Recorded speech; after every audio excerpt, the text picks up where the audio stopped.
આપણા મહેમાન છે ડૉક્ટર મયંક પટેલ, ઈએનટી સર્જન, જે ગાર્ડી ચેરિટેબલ હોસ્પિટલ દાભેલના અંદર સેવા આપે છે.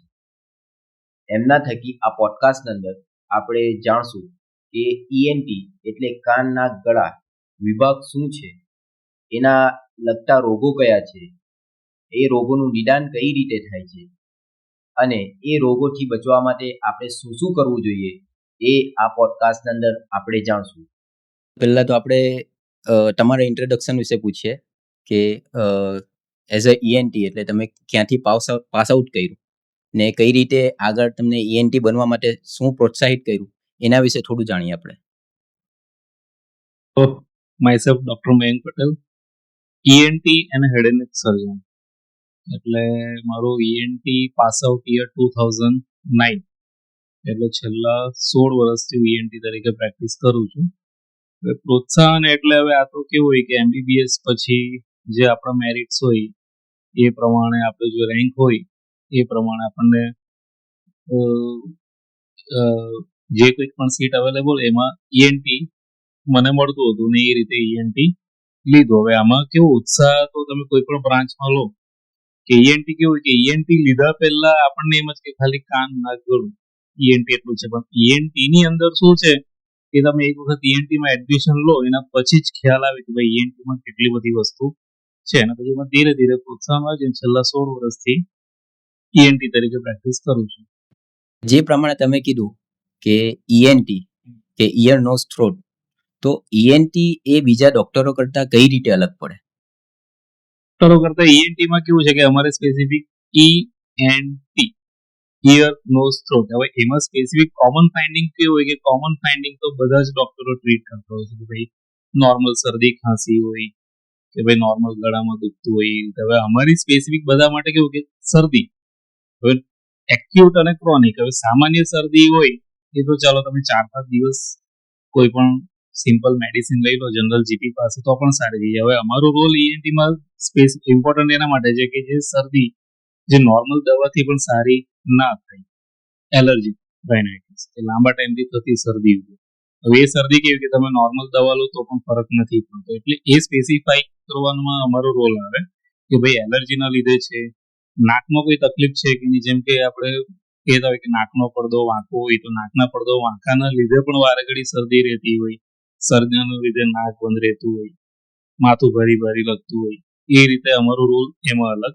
પછી નોઝ એટલે ભાઈ રસી આવતી હોય, હવે રસી આવતી હોય એટલે પેશન્ટોને માન્યતા કેવી કે ચાલો કાનમાં રસી આવે છે એટલે આપણે કોઈ પણ ટીપા નાખીએ અને રસી સારું થઈ જાય, પણ એનું બી એવું નથી હોતું.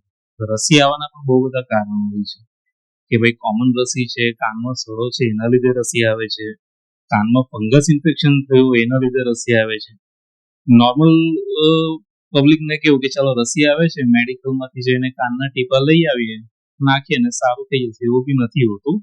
કાનના ટીપા પણ બહુ અલગ અલગ ટાઈપના હોય છે, ફંગસના ટીપા અલગ હોય છે, રસીના ટીપા અલગ હોય છે, મેલના પણ ટીપા અલગ હોય છે. એટલે એમાં પછી ઈએનટી ડોક્ટરનો રોલ આવે કે ભાઈ કયા રસીમાં કઈ સ્પેસિફિક ટ્રીટમેન્ટની જરૂર છે, નિદાન. ભાઈ અમુક રસી કેવી હોય કે સિમ્પલ ઇન્ફેક્શનના લીધે બી રસી આવતી હોય, અમુક કાનમાં સડો થઈ ગયો હોય એના લીધે બી રસી આવતી હોય, એ સડો છે કે નહીં એ આઈડેન્ટિફાઈ ઈએનટી સિવાય બીજું કોઈ ના કરી શકે, એમાં ઈએનટી ડોક્ટરનો રોલ આવી જાય છે. ગળું તમે પકડો કે ભાઈ ગળામાં દુખવું હોય તો લોકો કોઈ પણ સિમ્પલ દુખાવાની દવા કે પેરાસિટામોલ લઈને ચલાવી લેતા હોય, પણ ગળામાં દુખો એ સ્પેસિફિક ટોન્સિલાઇટિસના લીધે દુખે છે, શરદી થાય એના લીધે ગળામાં દુખે છે કે બીજું કોઈ કારણ છે, તો એ જે કોમન ડાયગ્નોસિસ છે એ રૂલ આઉટ કરીને કોઈ બીજું સ્પેસિફિક ડિઝીઝ છે કે નહીં રૂલ આઉટ કરવા માટે ત્યાં ઈએનટી ડોક્ટરની જરૂર છે. જે પ્રમાણે તમે કેસો જે જણાવ્યા કે કાન નાક ગળાના અંદર, તો આજના દિવસે કે આજના દોરના અંદર તમે કયા કેસ વધારે જોવો છો? અમુક વખત સિઝનલ પણ હોય. હવે સિઝનલ એટલે શું કે ભાઈ ચાલો કે હમણાં સુધી ઉનાળાની ઋતુ હતી, હવે આપણે ધીરે ધીરે ચોમાસું ચાલુ થઈ છે, હવે ઋતુ બદલાય એના લીધે બી અમુક કેસો વધી જતા હોય છે કે ભાઈ એલર્જીક રાઇનાઇટિસ એટલે શરદીના કેસો હમણાં વધારે આવે છે. બીજું થ્રોટ ઇન્ફેક્શન, હવે આજની જનરેશનને કેવું કે બહારનું ખાવા પીવાનું વધારે જોઈએ, ફરવાનું વધારે જોઈએ, હમણાં એટમોસ્ફિયર કેવું કે એટમોસ્ફિયર ચેન્જીસ બી વધારે થતો હોય છે. એટલે હાલની તારીખે એલર્જીકના કેસીસો વધારે જોવા મળે છે અને થ્રોટ ઇન્ફેક્શનના કેસીસો વધારે જોવા મળે છે. મેં કીધું કે ટોન્સિલનું જે કીધું, તો પેશન્ટને કઈ રીતે ખબર પડે કે મારે ટોન્સિલ છે ને મારે બતાવવું જોઈએ? કે જો ગળામાં દુખાવો થતો હોય તો પહેલી વખત દુખાવો થતો હોય તો ચાલો અમુક આપણે પબ્લિક કેવું હોય કે ગળામાં દુખાવો છે એટલે ઘરે મીઠા પાણીના પગલ કરી લેતા હોય છે. અમુક લોકોને સારું થઈ જતું હોય છે, પણ અમુક ઇન્ફેક્શન કેવું હોય કે વધારે ઇન્ફેક્શન થયું હોય કે તમે સામાન્ય દવા લો છો, છૂટી ગોળીઓ લઈ લો છો, મેડિકલમાંથી જઈને દવા લઈ લો છો તો પણ સારું નથી થતું. હવે એવા કેસીસમાં એવું લાગે કે ભાઈ હવે આ દુખાવો હું નોર્મલ મેડિસિન લઉં છું તો પણ દુખાવો સારો નથી થતો, એના માટે પેશન્ટો આવે છે. અમુક સ્પેસિફિક પેશન્ટો કેવા હોય છે કે એમને ગળામાં ટોન્સિલનું ઇન્ફેક્શન થાય છે પણ એમને ખ્યાલ નથી અને એ કાનના દુખાવા સાથે આવે છે. એટલે ટોન્સિલાઇટિસનો દુખાવો કેવો છે કે એને રિફર પેઇન કહેવાય. ગળામાં ટોન્સિલનું ઇન્ફેક્શન હોય એટલે એના લીધે બી ગળામાં દુખાવો થતો હોય અને એ રિફર પેઇન કાનમાં. એટલે અમુક સ્પેસિફિક પેશન્ટો કેવા આવે છે કે ભાઈ મને કાનમાં બહુ દુખે છે અને ગળામાં થોડું ખરાશ જેવું લાગે છે, એટલે એમાં રૂલ આઉટ કરવું પડે કે એ દુખાવો ટોન્સિલાઇટિસના લીધે છે કે બીજાના લીધે છે.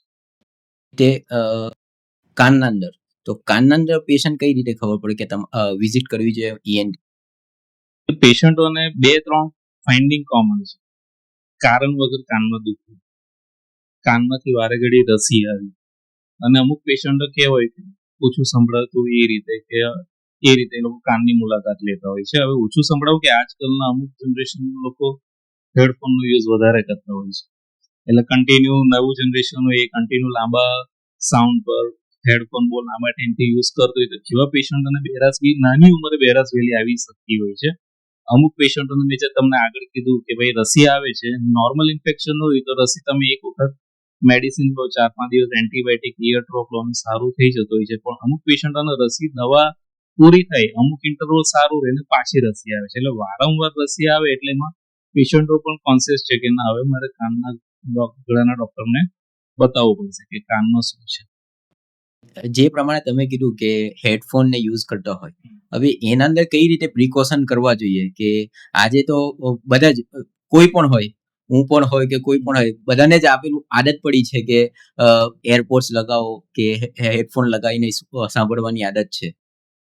આદત કેવી છે કે એ આદત આપણે ઇઝીલી કોઈ પણ આજનું જનરેશન સુધારી તો નહીં શકે, પણ એક પ્રિકોશન એવું લઈ શકીએ કે જો જરૂરી હોય તમે એટલું જ યુઝ કરો, અને જો યુઝ કરો તો એનો સાઉન્ડ તમારે મિનિમલ રાખવો. એ સાઉન્ડ વધારે પડતું એવું નહીં રાખવાનું કે જે તમને લાંબા ગાળે કાનના સાંભળવાની શ્રવણ શક્તિમાં તમને નુકસાન કરી શકે. આઈડિયલી તો એડવાઇઝેબલ જ નથી, પણ જો યુઝ કરવો હોય તો એનો લિમિટેડ યુઝ અને મિનિમલ સાઉન્ડ સાથે યુઝ કરવો. આ જે તમે જણાવ્યું છે કે કાનના સાંભળવા માટે, તો એના અંદર પેશન્ટ કઈ રીતે કોઈ એવું કઈ ગાઈડન્સ મળી શકે કે મારે આટલી રેન્જના અંદર સાંભળવું જોઈએ કે મને આ રીતે એ કરવું જોઈએ સેટઅપમાં? સમયગાળામાં કેવું છે કે જે સાંભળવાની ક્ષમતા છે એ પેશન્ટ હવે કોઈ પણ એજમાં આવશે. પહેલા 10-15 વર્ષ પહેલા કેવું હતું કે ઉંમરના લીધે થતી બેરાસ આવતી ગઈ કે ભાઈ ઉંમર વધે અને બેરાસ આવે છે. હવે કોવિડ પછી એવો સિનેરિયો આવી ગયો છે કે કોઈ પણ એજ ગ્રુપના પેશન્ટોને સાંભળવાની તકલીફના લીધે પેશન્ટો આવી બી શકે છે. હવે અમુક પેશન્ટ ભાઈ 25 વર્ષના નીચે પણ હોય, 15-16 વર્ષના એજ ગ્રુપના પણ હોય, કોઈ પણ એજ ગ્રુપના. એટલે પેશન્ટો સપોઝ અમારી પાસે આવે કે ભાઈ સાંભળવામાં તકલીફ પડતી છે તો અમે પહેલા કાનને પડદા જોઈએ છે કે કાનના પડદા બરાબર છે કે નહીં, કે ભાઈ એમાં કાણું છે, રસીના લીધે તકલીફ છે. માનો કે કાનના પડદા બરાબર હોય તો અમે સૌથી પહેલા એમનો ઓડિયોમેટ્રી, જેને પ્યોર ઓડિયોમેટ્રી કહેવાય, સાદી ભાષામાં સાંભળવાની શ્રવણ શક્તિ હોય એ ચેક કરવા માટેનો રિપોર્ટ. એટલે ઓડિયોમેટ્રીમાં આપણને ખબર પડે કે પેશન્ટને સાંભળવાની તકલીફ છે કે નથી, કે કેટલા ડેસિબલ છે. એટલે સૌથી પહેલા આપણે એમને ઓડિયોમેટ્રીની સલાહ આપીએ. આપણે સાંભળવાની વાત થઈ, એક કાનની વાત થઈ, એ જ રીતે આપણા રોજિંદા જીવનમાં કઈ બીજી વસ્તુઓ છે જે રીતે કે ગળાને નુકસાન પહોંચાડતી છે કે નાકને નુકસાન પહોંચાડતી છે કે કાનને, એ રીતે એના વિશે થોડું જાણી શકીએ તો? છે હવે મારે તો ઈએનટી સબ્જેક્ટ છે એટલે હું સ્પેસિફિક ઈએનટી રિલેટેડ જ વાત કરીશ કે કઈ વસ્તુનું આપણે ધ્યાન રાખવું જોઈએ. એ કોઈ પણ એજ ગ્રુપનું હોય કે કાન નાક ગળાને આપણે સાચવી શકીએ. સૌથી પહેલા કાનની વાત કરીએ તો કાનમાં શું કે આપણે જે મેં તમને કીધું એ રીતે કે કાન એટલે સૌથી પહેલા કાન એટલે સાંભળવું એ રીતે. એટલે જેમ બને એમ લાઉડ નોઇઝ એક્સપોઝર આપણે એવોઇડ કરવું જોઈએ. હેડફોનનો યુઝ મિનિમલ અથવા તો ના કરો તો વધારે સારું, અને જો કરવાનું જ આવે તો એનો સાઉન્ડ આપણે મિનિમલ રાખવાનો. બીજી વસ્તુ, જો તમને કાનમાંથી રસી કેવા આવતું હોય તો પહેલા જ કાનના ગળાના ડોક્ટરની સલાહ લેવાની. એમને એમ મેડિકલમાં જઈને તમારે ડ્રોપ કેવું યુઝ નહીં કરવાનું. ત્રીજી વસ્તુ, ઇયરબડ કેવું બહુ યુઝ નહીં કરવાનું. અમુક લોકોને આદત પડી જતી હોય છે કે રોજ મહિને આવે એટલે ઇયરબડ થી કાન સાફ કરતા હોય છે. આઈડિયલી એડવાઇઝેબલ નથી, એટલે એનો યુઝ આપણે અવોઇડ કરવો જોઈએ. નાકમાં કેવું હોય કે હમણાં એટમોસ્ફિયર એટલે પોલ્યુશનનું પ્રમાણ આપણે ખાસું વધારે છે. એટલે હમણાં છેલ્લા ડિકેડથી, એટલે આપણે 10 વર્ષ પહેલાની વાત ગણીએ, હમણાંની વાત ગણીએ, તો એલર્જીકના લીધે, એ પોલ્યુશનના લીધે એલર્જીના પેશન્ટો વધી ગયા છે. એટલે જેમ બને, માનો કે તમે 2 વ્હીલર યુઝ કરતા હો તો બેટર છે કે તમે માસ્ક કેવું પહેરો. ધૂળ મટ્ટીનું એક્સપોઝર જેટલું ઓછું હોય એટલું વધારે સારું. ગળા માટે કેવું હોય છે કે લોકોના ઠંડા પાણી, જંક ફૂડ, કોલ્ડ ડ્રિંક્સ એની આદત વધી ગઈ હોય છે. તો બેઝિકલી વસ્તુ એ છે કે તમારે જેમ બને ઠંડી વસ્તુ જેટલું એવોઇડ કરો એટલું વધારે સારું. જંક ફૂડ તમારે એવોઇડ કરવું જોઈએ. એટલે ગળાની કોમન ફાઇન્ડિંગ શું છે? ટોન્સિલાઇટિસ, થ્રોટ ઇન્ફેક્શન. થ્રોટ ઇન્ફેક્શન એટલે શું? આપણે કંઈ પણ ખાઈએ પીએ, આપણે એક જ રૂટ છે ખાવા પીવાનું. એટલે જે તમારું અનહાઇજેનિક વસ્તુ, વધારે પડતી ઠંડી બધી વસ્તુ હોય એ એવોઇડ કરો તો વધારે સારું. હાઇજેનિક ફૂડ વધારે પ્રિફર કરો તો વધારે સારું. હમણાં થોડા ટાઈમ પહેલા મારા ફ્રેન્ડનો છોકરો હતો, હવે એ સિક્કો ગળી ગયો હતો. એવી જ રીતે તો ગળાના અંદર કાંટો ફસાઈ જતો હોય કે નાના છોકરાઓ સિક્કો ગળી જતા હોય, તો એ કઈ રીતે પહેલા તો પ્રિકોશન એના કે હોસ્પિટલ પહોંચવા પહેલા કઈ રીતે પ્રિકોશન એ કરે, ને તમે આગળ શું કરો છો? તો કેવું એવી છે કે બચ્ચું કંઈ પણ સિક્કો છે કે રમતા રમતા કંઈ પણ લોકેટ કે હાથમાં કઈ બી વસ્તુ એ ગળી જાય છે, તો સૌથી પહેલા પેરેન્ટ શું કરે છે કે એમને પાણી પીવડાવી દે, કેળા ખવડાવી દે કે કંઈક ખવડાવી દે કે જેથી ઉતરી જાય. તો પહેલી વસ્તુ એ કે એ વસ્તુ એવોઇડ કરવું જોઈએ. તમારું બચ્ચું તમને કહે કે ભાઈ પપ્પા કે મમ્મી મારથી કંઈક ગળાઈ ગયું છે, તો સૌથી પહેલા એને મોઢાથી કશું આપવાનું નહીં. જો તમે કંઈ પણ આપશો તો એ નીચે ઉતરશે અથવા તો ફસાઈ જશે. તો એ સૌથી ખરાબ ટેવ છે. તમારે તરત જ ડોક્ટર પાસે કન્સલ્ટ કરવાનું. ડોક્ટર પાસે જાય એટલે આમાં એ બે વસ્તુ છે કે તમે કઈ બી વસ્તુ સિક્કો છે કે કઈ પણ વસ્તુ તમે કરો તો એ બે જગ્યાએ ફસાવાની શક્યતા હોય. ક્યાં તો એ અન્નનળીમાં જશે અથવા તો એ શ્વાસ નળીમાં જશે. શ્વાસ નળીમાં જશે તો એ બહુ ઇમરજન્સી કહેવાય. હવે શ્વાસ નળીમાં જાય તો એક કોમન ફાઇન્ડિંગ કે કઈ પણ વસ્તુ શ્વાસ નળીમાં જાય ને એટલે બચ્ચાને તરત ખાંસી. એટલે અમે સૌથી પહેલા બચ્ચાને જ પૂછીએ, તો એમના પેરેન્ટ્સને પૂછીએ કે તમે કઈ બી ગળી ગયા તો તમને ખાંસી ચાલુ થઈ ગઈ કે નથી થઈ. બચ્ચું એવું કહે કે ભાઈ એમને ખાંસી નથી આવી, તો એ થોડું સેફર સાઈડ છે કે હા એ વસ્તુ શ્વાસ નળીમાં તો નથી ગઈ. એટલે સૌથી પહેલા તો આપણે ક્લિનિકલી એ રૂલ આઉટ કરવું પડે કે શ્વાસ નળીમાં ગઈ છે કે અન્નનળીમાં ગઈ છે. હવે અન્નનળીમાં ગઈ તો સૌથી પહેલા આપણે એક્સરે કરાવવાનો. હવે એક્સરેમાં બી કેવું હોય કે જો મેટલની હોય, સપોઝ સિક્કો કે એવી વસ્તુ હોય તો આપણને તરત એક્સરેમાં ખબર પડી જાય. પણ કંઈ પણ પ્લાસ્ટિક ઓબ્જેક્ટ છે કે કંઈ કાંટો કેવું છે તો આપણને જો એક્સરેમાં ખ્યાલ આવે નહીં. તો આપણે સૌથી પહેલા આપણે એક્સરે કરીને જોવાનું. એક્સરેમાં તમને દેખાય છે, નથી દેખાતું, બચ્ચું એવું કહે છે કે ભાઈ અહીંયા અટકેલું છે, તો પછી એને અમે એક્સરે કરાવીને ભૂખ્યા પેટે રાખીને પછી દૂરબીનથી એ કાઢવાની અમે એને સલાહ આપીએ છીએ. ઈએનટી જે ફિલ્ડ છે એના અંદર ખોટી માન્યતાઓ કેવી છે? એટલે કે કાનના રોગો માટે દરેકના અંદર ખોટી માન્યતાઓ હોય છે, કે જૂની માન્યતાઓ ચાલતી હોય છે કે આ છે તો આવું છે, આવું થાય છે તો આવું જ હશે. કે જૂની માન્યતા કેવી છે કે કાનમાં કંઈ પણ તકલીફ થાય છે એટલે લોકો કાનમાં ક્યાં તો લસણવાળું તેલ નાખીને આવે છે, કોઈ ઘી નાખીને આવે છે, કોઈ ગૌમૂત્ર નાખીને આવે છે, કોઈ કંઈક ને કંઈક નાખીને આવે છે. તો એ માન્યતા દૂર કરવા જેવી છે. કાનમાં કઈ બી તકલીફ થાય એટલે પહેલા તો ઘરગથ્થા ઉપચારો બને. તરત તમારા કાનના ગળાના ડોક્ટરને સલાહ. ગળામાં જે મેં તમને કીધું એ જ રીતે ફોરેન બોડીમાં કંઈ પણ બચ્ચું સિક્કો ગળી જાય કે તરત મા બાપો કે કોઈ પણ ઘર કે ભાઈ એમને કેળું ખવડાવી દો, દૂધ પીવડાવી દો, પાણી પીવડાવી દો તો ઉતરી જશે. એ બધી માન્યતા ખોટી છે. એટલે જૂના કોઈ પણ ઘરગથ્થા ઉપચાર હોય એ તમારે એવોઇડ કરવો જોઈએ. એ જ રીતે આપણે કાનના મેલ સાફ કરવા માટે સળીથી સાફ કરતા હોય તો એ કેવું છે? હવે આપણી કાનની પ્રકૃતિ કેવી છે કે જે રીતે આપણું નાક હોય છે, નાકની આગળના ભાગે વાળ હોય છે જેને આપણે વિબ્રિસિયા કહેવાય છે. એ જ રીતે જે કાનની નળી હોય છે જ્યાંથી શરૂઆત થાય છે ત્યાં પણ નાના વાળના રૂવાટીઓ હોય છે. હવે એ રૂવાટીઓમાં કેવું કે મેલ બનતો હોય ત્યાં આજુબાજુ નાની ગ્લેન્ડ હોય છે, એટલે એમાંથી ધીરે ધીરે મેલ બને. એ રોજ જ મેલ બનતો હોય છે, પણ એ જે વાળની મોબિલિટી હોય એ આઉટવર્ડ મોબિલિટી હોય, એટલે મેલ બને અને બહાર ફેંકી દે, મેલ બને અને બહાર ફેંકી દે.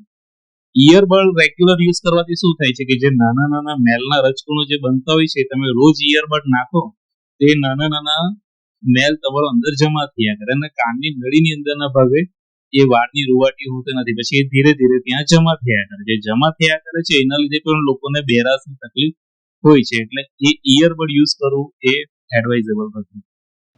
ઘણીવાર કાનના અંદર જોઈએ તો કાનના પડદાના કાણું પડી ગયું છે, કા પછી પસ થઈ ગયો છે, તો એને કઈ રીતે કરો કે ઓપરેશનથી કરો તો ઓપરેશનથી કઈ રીતે કરો? રસી આવતી હોય તો એમાં સૌથી પહેલા આપણે પેશન્ટને પૂછવાનું રહે છે કે રસીનો ડ્યુરેશન તમારો કેટલો છે, કે ભાઈ કેટલા ટાઈમથી રસી આપે છે. અને એની સાથે એક અગત્યની વસ્તુ એ પૂછવાની કે તમને વારે ઘડી શરદીનો કોઠો છે, કારણ કે અમુક પેશન્ટની એવી ટિપિકલ કમ્પ્લેન હોય છે કે મને જ્યારે વધારે શરદી થાય છે ત્યારે જ કાનમાંથી રસી આવે છે. હવે એ પેશન્ટમાં તમે સીધું કાનની રસી પર કોન્સન્ટ્રેટ કરો, ટ્રીટમેન્ટ કરો અને શરદીનું કંઈ ના કરો તો એમાં તમને જોઈએ એવું રિઝલ્ટ મળે નહીં. એટલે એમાં તમારે પહેલા શરદીની ટ્રીટમેન્ટ કરવી પડે અને પછી કાનની પણ ટ્રીટમેન્ટ કરવી પડે.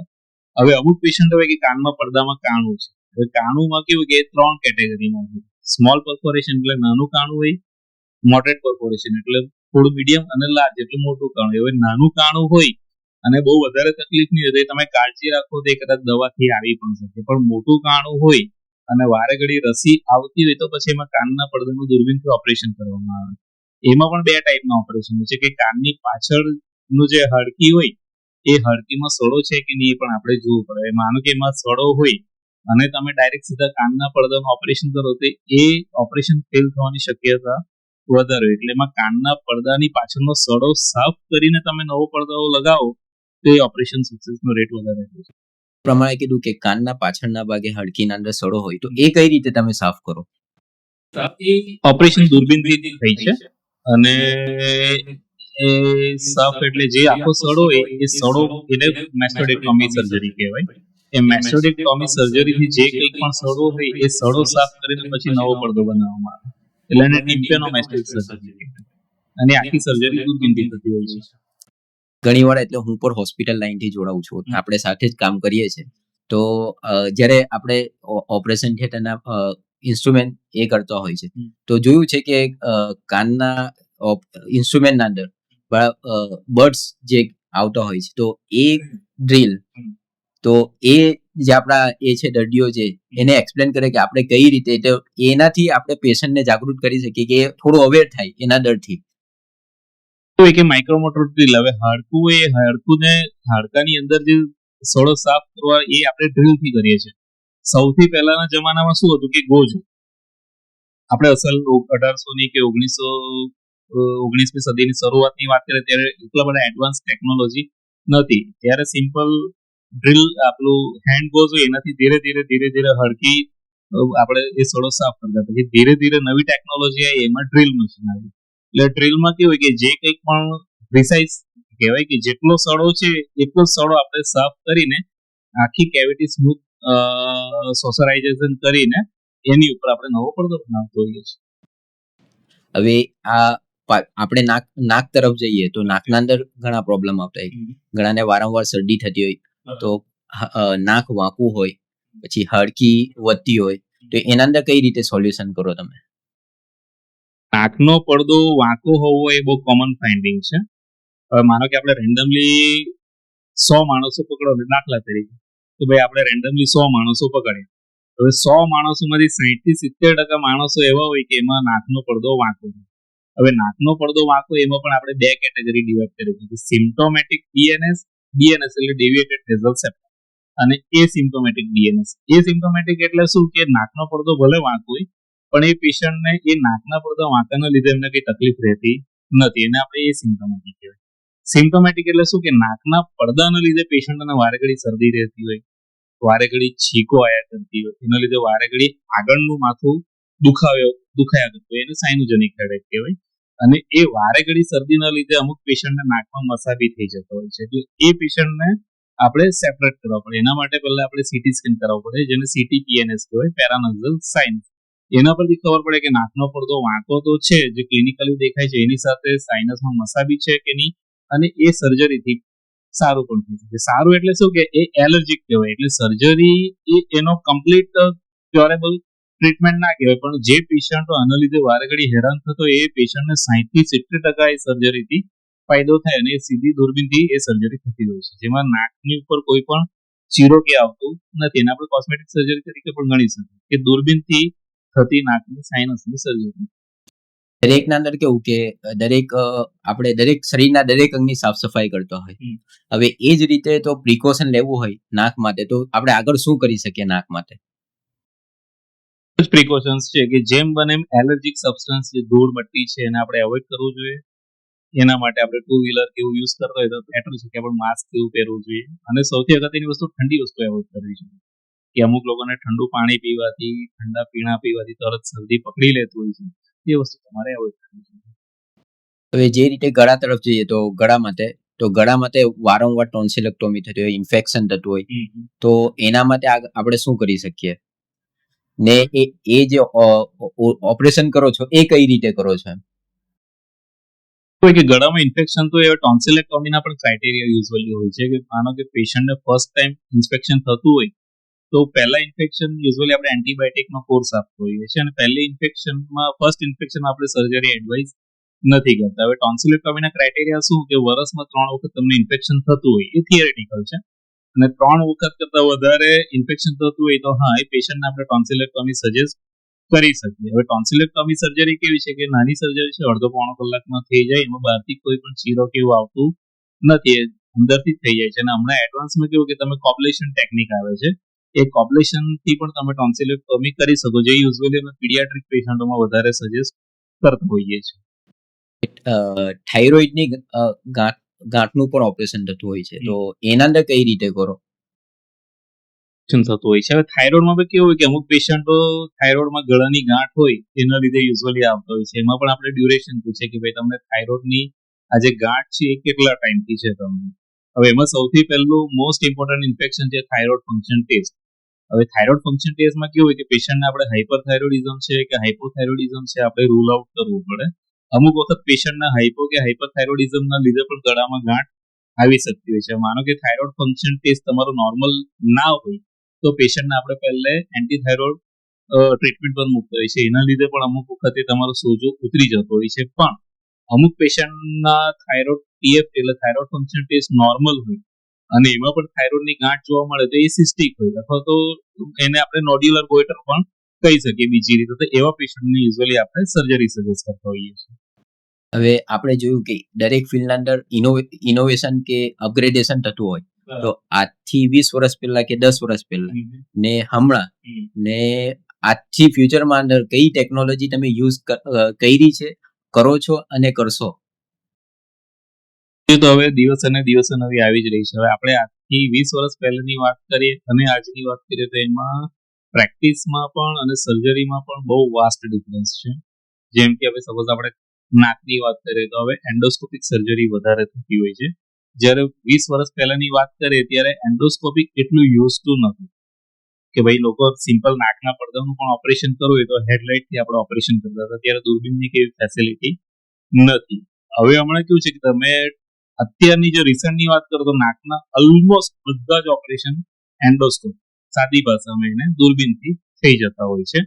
એમાં ગમે તેટલા પણ ખાલી નાકના પડદાનું ઓપરેશન હોય, સાઇનસનું ઓપરેશન હોય, અને હમણાંની ટેકનોલોજીમાં કેવું કે સ્કલ બેઝ સર્જરી, જે સ્કલ બેઝ સર્જરી પણ નાકના દૂરબીનથી થઈ જતી હોય છે, કે ભાઈ સીએસએફ લીક હોય કે અમુક નાકના મસા તમારા મગજ સુધી, બ્રેન સુધી જો એક્સટેન્ડ થતો હોય તો એ સર્જરી પણ તમે એકદમ સક્સેસફુલી દૂરબીનથી થઈ શકતા હોય છે. ગળાની વાત કે કોબ્લેશન હમણાંનું એકદમ લેટેસ્ટ અને બહુ સરસ ટેકનોલોજી છે. એનું મેઇન એડવાન્ટેજ એ શું છે કે ટોન્સિલેક્ટોમીમાં કે બ્લડલેસ સર્જરી પણ આપણે કહીશું કે મિનિમલ બ્લડ લોસ, બ્લડલેસ ઓપરેશન પછી પેશન્ટને દુખાવો બી નથી થતો, રૂચ પણ સારી આવે છે અને સેમ ડે પેશન્ટ તરત ખાતો પીતો પણ થઈ જાય છે.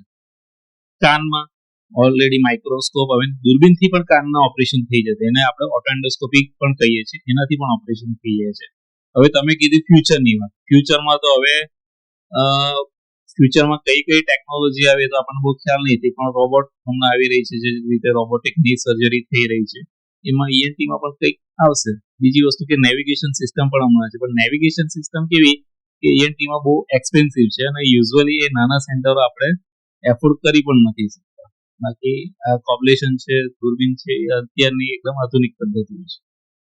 તમારા પ્રેક્ટિસના અંદર એવો કોઈ કેસ ખરો કે જે યાદગાર રહી ગયો હોય, તમને કોમ્પ્લિકેશન આવી ગયા હોય ને તમને કરવામાં થોડી હિચકિચાહટ આવી હોય એવી? હવે ઉપરવાળાની દયાથી તો હજુ એવા કોઈ પેશન્ટ આવ્યા નથી કે બહુ કોમ્પ્લિકેશન થયા હોય, પણ હા, ચેલેન્જિંગ કેસો બહુ આવ્યા છે અને ચેલેન્જિંગ કેસો સફળતાપૂર્વક પાર કર્યા પછી આનંદ બહુ આવતો હોય છે. જેમ કે હવે અમારા ENTમાં કેવું કહેવાય કે નાક માટે એન્જિયોફાઇબરમાં સર્જરી બહુ ચેલેન્જિંગ સર્જરી કહેવાય છે. જે એક 15-16 વર્ષનું બચ્ચું હતું, આઈ થિંક 1 કે 2 વર્ષ પહેલા કર્યું હતું. એ કેસ સારો હતો અને લકીલી પેશન્ટ સારું પણ થઈ ગયું. બીજા બહુ એટલા બધા કોમ્પ્લિકેશન હજુ સુધી થયા નથી, એટલું સારું છે. હમણાં એક કેસ કર્યો હતો, લગભગ રાજસ્થાન થી આવેલો હતો, છોકરી હતી, અરાઉન્ડ 15 to 16 સમથિંગ, 4-5 મહિના પહેલા કર્યું હતું. હવે એ પેશન્ટને કેવું હતું કે રાજસ્થાનનું પેશન્ટ હતું, એને કાનમાં સડો હતો, એટલે કોલેસ્ટેટિવમાં હતું અને એને સેમ સાઇટ પેરોટિડ ટ્યુમર હતું, એટલે સિસ્ટિક લીઝન હતું. હવે પેશન્ટ બહુ એફોર્ડિંગ બી નહોતું, એટલી ફાઇનાન્શિયલ કન્ડિશન સારી બી નથી કે 2 ઓપરેશન અલગ અલગ એ એફોર્ડ કરી શકે, અને એ ચેલેન્જ આપણે આપણી હોસ્પિટલમાં લીધો. એમાં સેમ સિટિંગમાં આપણે કાનના પાછળ જે મેસ્ટોઇડેટની ઇન્સિઝન હોય એ જ આપણે એક્સટેન્ડ કરીને પેરોટિડ સ્વેલિંગ સુધી લીધું. એટલે સેમ સિટિંગમાં આપણે કાનના પડદાનું પણ ઓપરેશન કર્યું અને પેરોટિડ ટ્યુમરનું પણ આપણે સર્જરી કરી. એટલે પેશન્ટનો 2 વખત બેભાન કરવાનો ખર્ચો પણ બચ્યો અને સેમ સિટિંગમાં ઓપરેશન આપણે સફળતાપૂર્વક પાર પાડ્યું અને પેશન્ટ એકદમ સરસ થઈને ડિસ્ચાર્જ થઈને હેપી થઈ ગયો. હવે આપણે આ જે કાનના ગળાના અંદર આપણે બધી તો વાત કરી કે પ્રોબ્લેમની વાત કરી, પ્રિકોશનની વાત કરી, પણ એક સાથે આપણે જો જોવા જઈએ તો ત્રણેય વસ્તુને ટોપિક વાઇઝ કે શું પ્રિકોશન લેવા જોઈએ આજના રોજિંદા જીવનના અંદર. એમ તો પ્રિકોશન્સ લેવા જેવા તો બહુ બધા છે, પણ હવે નોર્મલ કોમન પ્રિકોશન્સ કેવા જે બધા કરી શકે. પહેલી વસ્તુ તો હેડફોનનો એવોઇડ કરો, બહુ યુઝ નહીં કરો. લાઉડ નોઇઝ એક્સપોઝર તમે એવોઇડ કરો તો વધારે સારું, એ તમારા કાનની શ્રવણ શક્તિ સાચવી રાખશે. માસ્ક પ્રોપરલી યુઝ કરો, જેમ બને એમ ડસ્ટ એક્સપોઝર એવોઇડ કરવું જોઈએ. જંક ફૂડ છે, ઠંડી વસ્તુ છે, એ તમારે એવોઇડ કરવું જોઈએ. આજે આ બધું પૂછવાની કેમ જરૂરત પડે છે કે આજે યુટ્યુબના અંદર છે તો ઘણી વાર કેવું છે ઇન્ફોર્મેશન કેવી આવે છે કે યુટ્યુબના અંદર એનિમેશન થી બતાવે છે, તો એનિમેશન થી એવું લાગે કે આ એક ચીરો મૂક્યો ને ઓપરેશન થઈ ગયું. તો એના બાબતે કેવું છે કે યુટ્યુબ માટે તમે શું કહી શકો કે કેવી રીતે એ કરવું જોઈએ એના પર? યુટ્યુબ નોલેજ છે, જે ગૂગલ નોલેજ છે, જો પેશન્ટો યુટ્યુબ રહેવું જોઈએ, એ બરાબર છે કે જનરલ ઇન્ફોર્મેશન બધા માટે સારું છે, પણ એ કેવું એ અધૂરું જ્ઞાન કહેવાય. તમે અધૂરું જ્ઞાન લઈને તમારા ડૉક્ટરને કન્સલ્ટ કરો તો એ વસ્તુ પેશન્ટને થોડી ઊંધી દિશામાં પણ વાળી છે. હા, એ નોર્મલ વસ્તુ કે ભાઈ તમે કોઈ પેશન્ટ ડૉક્ટર પાસે આવો છો કે ભાઈ આ વસ્તુ છે તો આ આટલી ઇઝી છે, તો ના, એ એટલી બધી વસ્તુ ઇઝી જે તમને દેખાય છે યુટ્યુબ પર, પણ એટલી બધી ઇઝી વસ્તુ છે અને એ બધું સમરાઇઝ કે થોડું કટ ઓફ કરીને મૂકી હોય છે. પણ એ આઈડિયલી એ વસ્તુ તમારું એક જ્ઞાન લઈને તમે કોઈ ડૉક્ટર પાસે નહીં જાઓ તો એ વધારે છે.